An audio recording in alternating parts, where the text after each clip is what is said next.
솔직하게 하나만 물어볼게. 주변에 실제로 1억 모아본 사람 몇 명이나 있어? 대부분 없어. 이유는 간단해. 사람들이 게을러서가 아니라 돈을 모으는 방법 자체를 잘못 배웠기 때문이야. 대부분은 아껴야지, 열심히 벌어야지 하다가 월급 들어오면 쓰고 남은 돈으로 저축하려다 실패해. 근데 1억을 빠르게 만든 사람들은 전부 같은 구조를 써. 돈을 참아서 모으는 게 아니라 돈이 강제로 모이게 만들어. 오늘 영상에서는 재테크 상품 얘기보다 1억을 가장 빠르게 만든 사람들이 실제로 쓰는 10가지 시스템을 처음부터 끝까지 하나의 흐름으로 보여줄게. 이 중에서 한 가지만 제대로 세팅해도 너는 이미 상위 10%야. 지금부터 돈의 속도가 어떻게 달라지는지 보여줄게. 1억이 얼마나 어려운 돈인지 알고 있어? 한국에서 1억은 부자는 아니지만 자유의 시작이 될 수 있는 최소한의 장비야. 왜 장비냐면 1억이 생기는 순간부터 돈이 돈을 벌기 시작하거든. 이전엔 내가 돈을 끌고 가지만 그 이후엔 돈이 너를 밀어주는 구간이 생겨. 그럼 진짜 중요한 질문. 가장 빠르게 1억을 모으려면 뭐부터 해야 하냐? 대부분 여기서 재테크 상품을 찾지. 근데 진짜 빠른 사람들은 상품을 보기 전에 딱 하나를 먼저 시작해. 바로 목표를 숫자로 박아두는 것. 그리고 그 숫자를 달성하는 시스템을 쌓아. 2026년 목표 저축 금액을 숫자로 박는다. 사람들이 돈 모으는데 실패하는 가장 큰 이유는 단순해. 목표가 느낌이야. 올해는 좀 모아야지. 올해는 절약해야지. 이건 계획이 아니라 소원이야. 목표는 무조건 숫자여야 해. 2026년 12월 31일까지 나는 통장의 순자산 기준으로 얼마를 만들겠다. 3천만 원이면 3천만 원, 5천만 원이면 5천만 원. 정확해야 해. 여기서 중요한 팩트 하나. 사람은 목표가 구체적일수록 행동이 바뀌어. 이건 뇌과학이든 심리학이든 아주 오래된 결론이야. 막연한 목표는 행동을 만들지 못하고 측정 가능한 목표만 행동을 만든다. 비유로 말하면 이거야. 목적지 없는 내비게이션은 길을 못 잡아. 근데 목적지를 부산역으로 찍는 순간 최단거리, 톨게이트, 휴게소까지 다 계산해서 안내해. 돈도 마찬가지야. 목표 금액을 찍는 순간 내 인생이 계산이 되기 시작해. 여기서 바로 계산해보자. 예를 들어 2026년 안에 3천만 원을 모으고 싶다. 12개월이니까 세후 저축이 월 250만 원이면 된다. 이게 힘들어 보이지? 그럼 목표를 2천만 원으로 바꾸면 월 167만 원, 1천만 원이면 월 83만 원. 이렇게 숫자로 쪼개지는 순간부터 막연함이 사라지고 행동이 정해져. 이때 가장 중요한 게 하나 더 있어. 10년, 50년 로드맵을 같이 그리라는 이유가 여기 있어. 지금 1억이 목표라고 해도 진짜 인생은 1억 이후에 시작되는 경우가 많아. 왜냐면 1억은 결승선이 아니라 출발선이거든. 이 월급의 최소 50% 저축, 핵심은 금액이 아니라 저축률. 많은 사람들이 월급이 적어서 저축이 안 된다고 말해. 근데 1억 만든 사람들 보면 초반 월급이 높아서 된 사람이 생각보다 많지 않아. 차이는 딱 하나, 저축률이 다르다.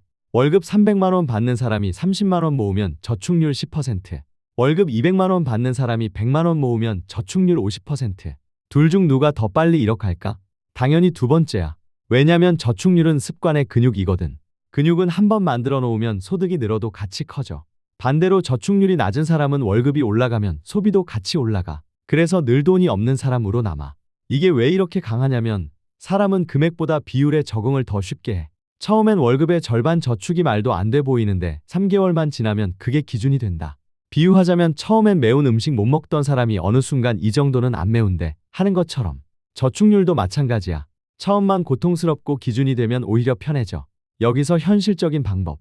내 월급이 얼마든 상관없어. 먼저 월급 계산기 켜서 현재 저축률이 몇 %인지 확인해. 그리고 목표 저축률을 정해. 50%가 어렵다면 40%부터 시작해도 돼. 중요한 건 계속 올리는 것이야. 실패하는 사람 패턴을 보여줄게. 실패하는 사람은 이번 달은 특별히 나갈 게 많아서 이 말을 매달 한다. 성공하는 사람은 특별한 달이 와도 저축률은 지킨다. 이 기준이 있다. 여기서 또 한 줄 각성 멘트. 저축률이 낮은 사람은 돈이 늘어도 계속 가난한 버전을 업그레이드 할 뿐이다. 3월급 즉시 자동이체, 의지 버리고 시스템 만든다. 여기서부터 속도가 달라진다. 의지로 저축하는 사람은 언제든 무너져. 왜냐면 인간은 피곤하면 판단이 흐려지고 스트레스 받으면 보상 소비를 하고 주변이 흔들리면 같이 흔들리거든. 그래서 돈 모으는 사람들은 의지를 믿지 않고 장치를 만든다. 월급날 들어오자마자 빠져나가게 적금 자동이체, CMA 자동이체, ETF 자동 매수. 이게 세팅돼 있으면 너는 매달 결정할 필요가 없어. 결정은 가장 위험한 순간에 흔들리거든. 비유를 해볼게. 헬스장 가는 사람들 중 성공하는 사람은 운동 갈까 말까를 고민하지 않아. 그냥 월수 금 저녁 7시 일정이 박혀 있어. 고민하는 순간 80%는 안 가. 돈도 똑같아. 월급날 저축을 할까 말까 고민하는 구조면 너는 결국 소비한 뒤 남는 걸 저축한다. 그건 1억이 아니라 1천만 원도 힘들어. 여기서 실전 세팅 팁. 월급 통장으로 들어오자마자 저축 투자 통장으로 자동이체가 나가게 하고 남은 돈이 생활비다. 이 구조가 선저축 후소비야. 각성 멘트 하나 더. 통장에 돈이 남아서 저축하는 게 아니라 저축하고 남은 돈으로 살아야 1억이 열린다. 4. 일반 예적금 탈피, 실질 수익률 개념을 알아야 한다. 여기서부터는 팩트가 중요해. 사람들이 예적금이 안전하다고 생각하지. 근데 진짜 위험은 원금 손실. 이 아니라 시간 손실이야. 물가가 오르는데 내 돈이 그 속도를 못 따라가면 원금은 그대로인데 실제 구매력은 줄어. 예를 들어 연 3% 예적금을 했는데 물가가 3% 올랐다. 실질 수익은 거의 0에 가까워. 물가가 4% 오르면 실질 수익은 마이너스야. 이게 왜 무섭냐면 눈에 안 보이니까. 통장 잔고는 늘었는데 내 삶은 안 편해져. 그래서 조건이 된다면 청년도약 계좌 같은 정부 지원 상품은 수익률 구조가 예적금과 다르기 때문에 활용 가치가 크고 장기적으로는 지수 추종 ETF를 공부하라는 이유가 있어. 여기서 중요한 건 한 방이 아니라 확률이야. 개별 주식은 실력과 운이 많이 섞이지만 지수는 경제 전체의 성장 확률을 먹는 구조야. 비유하자면 한 선수에게 배팅하는 게 아니라 리그 전체의 성장을 같이 먹는 느낌. 물론 ETF도 단기 등락은 있어. 근데 1억 만들기에서 중요한 건 단기 승부가 아니라 매달 꾸준히 사는 구조야. 이 파트에서 실패하는 사람 특징. 나는 안전하게 예금만 할래라고 말하면서 실제로는 소비로 다 날려. 그게 진짜 위험이야. 성공하는 사람은 안전과 성장의 균형을 만든다. 현금성 자산 플러스 장기 성장 자산. 이건 뒤에서 1억 이후 파트에서 더 크게 연결해 줄게. 5월급 통장 비우기. CMA 파킹 통장으로 돈을 일시킨다. 월급 통장은 그냥 통로야. 거기 오래 두는 순간 돈은 멈춰. CMA나 파킹 통장은 돈이 잠깐 쉬는 동안에도 조금씩 이자가 붙는 구조라서 생활비 대기 자금에도 유리해. 이게 큰 차이가 아닌 것처럼 보여도 1년, 3년 쌓이면 습관이 된다. 그리고 습관이 진짜 수익이야. 비유하면 이거야. 집에서 가만히 누워있는 돈은 게으른 알바생이고 CMA로 옮겨져 있는 돈은 잠깐이라도 일하고 있는 알바생이야. 시급이 크진 않아도 안 놀게 만드는 것 이 핵심이야.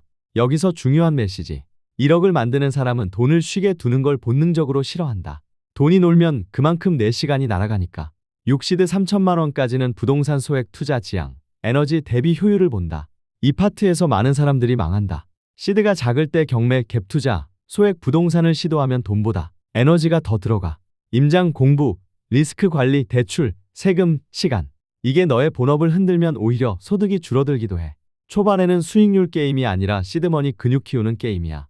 그래서 3천만 원 전에는 너무 복잡한 게임을 하지 마. 복잡한 게임은 실수했을 때 회복이 어렵거든. 비유를 하면 레벨 5 캐릭터가 보스몹 잡으러 가는 거랑 같아. 한 번 죽으면 경험치 다 날리고 시간만 날린다. 초반은 레벨업 구간이야. 시드가 쌓일수록 선택지가 열린다. 7. 몸값 올리기에 집중. 투자 실력보다 원금이 더 세다. 여기서부터 진짜 중요한 얘기. 사람들이 투자 공부하면서 수익률 10%, 20%에 집착해. 근데 냉정하게 말하면 초반에는 수익률보다 원금이 훨씬 더 강력해. 월 30만 원 투자하는 사람과 월 150만 원 투자하는 사람은 수익률이 같아도 결과가 5배 차이야. 그래서 1억을 가장 빠르게 만드는 사람들은 투자법보다 매달 넣을 돈을 늘리는 법을 먼저 고민해. 이직, 협상, 부업, 기술, 자격증, 세일즈 능력.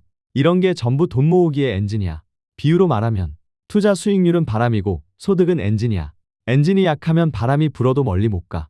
실패하는 사람은 공부하면 언젠가 대박 나겠지로 시간을 보내고 성공하는 사람은 이번 달 원금을 30만 원 더 늘릴 방법을 찾는다.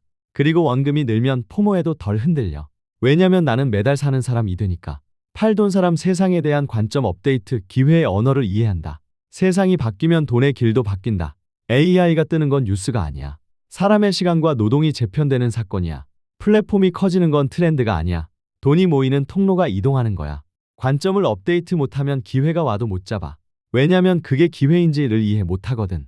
이 파트의 핵심은 이거야. 너는 전문가가 될 필요가 없어.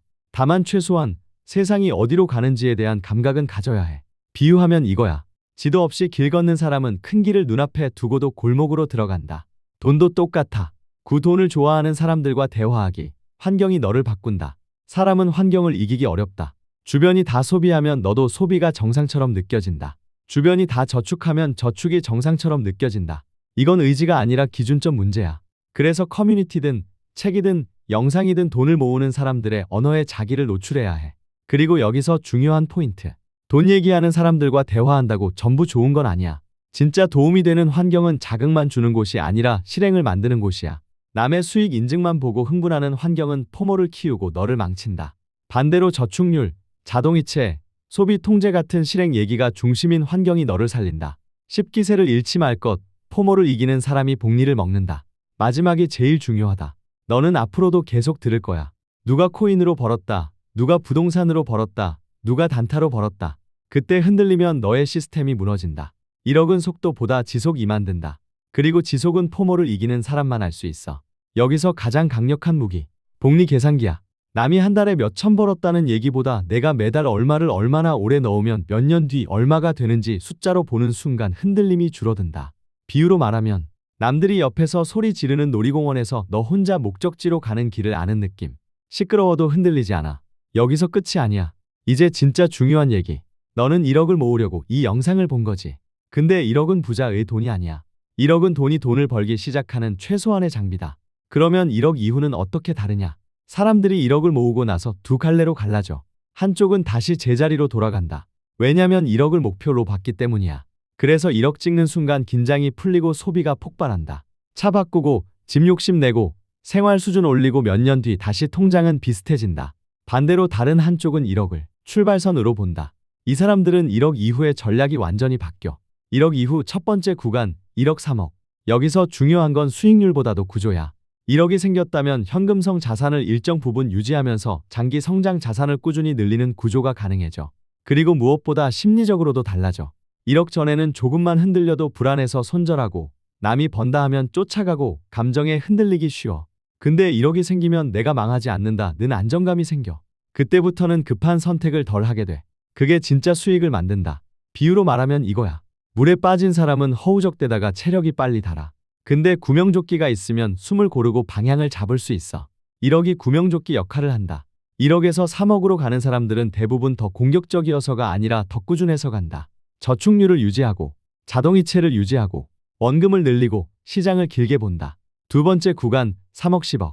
이 구간부터는 진짜 게임이 바뀐다.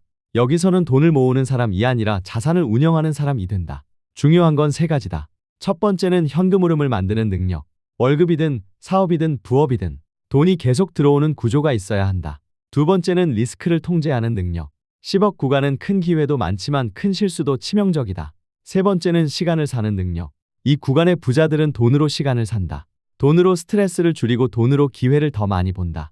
하지만 이 모든 건 1억이 있어야 시작된다. 그래서 오늘 영상이 말하는 결론은 딱 하나야. 1억은 부자의 돈이 아니라 부자가 될 수 있는 자격증이다. 마지막으로 오늘 영상 핵심을 한 문장으로 정리할게. 돈은 아끼는 사람이 아니라 시스템을 만든 사람에게 모인다. 오늘 내가 할 일은 딱 하나야. 지금 바로 2026년 목표 저축 금액을 숫자로 적고 월급날 자동이체를 걸고 저축률을 확인하고 월급 통장을 통로로 만들고 원금을 늘릴 계획을 세워. 이 5가지만 해도 너는 95%를 이긴다. 그리고 마지막으로 한마디. 이 영상 보고 좋았다에서 끝내면 너의 인생은 아무것도 안 바뀐다. 지금 당장 한 가지라도 설정해. 월급날 자동이체 딱 하나만이라도. 그 순간부터 돈이 모이기 시작한다. 도움됐으면 좋아요. 이런 돈의 구조 계속 쉽게 풀어줄 테니까 구독해줘.